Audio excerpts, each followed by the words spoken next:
કુકવાવના તોરી ગ્રામ પંચાયતમાં ઉડી ખુરશીઓ. કુકવાવ તાલુકા પંચાયતના પ્રમુખ પતિ અને તોરીના સરપંચ વચ્ચે બોલી ભગડાટી. કુકવાવ તાલુકા પંચાયતના પતિ યોગેશ પાનસુરિયા અને તોરીના સરપંચ પરેશ કોટડિયા વચ્ચે થઈ મારામારી. એકબીજાએ ખુરશીઓ મારી અને બચકા ભર્યા હોવાની પ્રાથમિક માહિતીઓ. બંને વડિયા સિવિલમાં સારવારમાં ખસેડાયા. તોરી ગ્રામ પંચાયતમાં પેવિંગ બ્લોકની કામગીરીઓ માટે તાલુકા પંચાયત પ્રમુખ પતિ પર હુમલો કર્યો હોવાનો આક્ષેપ.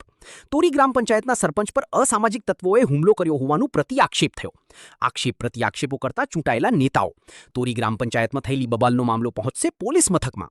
ધર્મેન્દ્ર પાનસુરિયા આજ રોજ બપોર પછીના સમયમાં અમારા તોરી ગામના સરપંચશ્રી ઉપર ગામના એક આવારા અને લુખ્ખા તત્વો દ્વારા હુમલો કરવામાં આવ્યો છે. આ ગુજરાતમાં કોઈ સુરક્ષિત નથી એવો તમે દાખલો જોઈ શકો છો.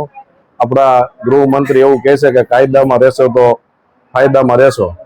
હવે જોઈ કે આ સરપંચશ્રી ઉપર જે હુમલો થયો છે એની ઉપર કેવી કાર્યવાહી થાય છે એ જોવાનું રહ્યું છે.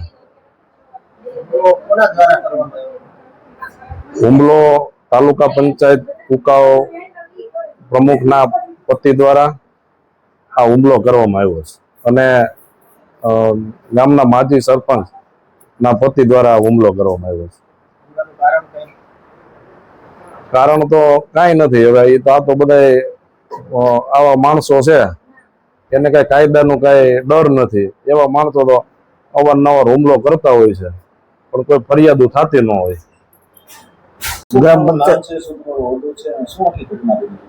યોગેશ વિજુભાઈ પાનસુરિયા તાલુકા પંચાયતના પ્રમુખના પ્રતિનિધિ તરીકે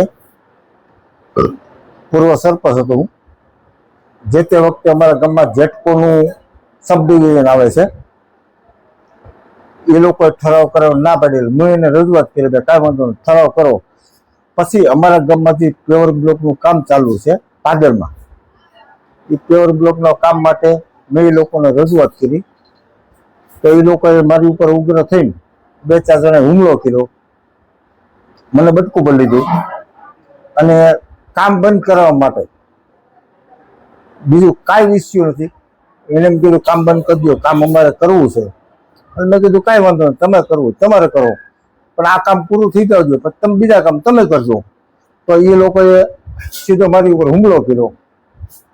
પરેશ કોટડિયા એના મળે ત્યાં 2-4 જણા હતા. એ બધાએ મારી ઉપર સીધો હુમલો કર્યો અને કામ બંધ કરવા માટે એને કીધું.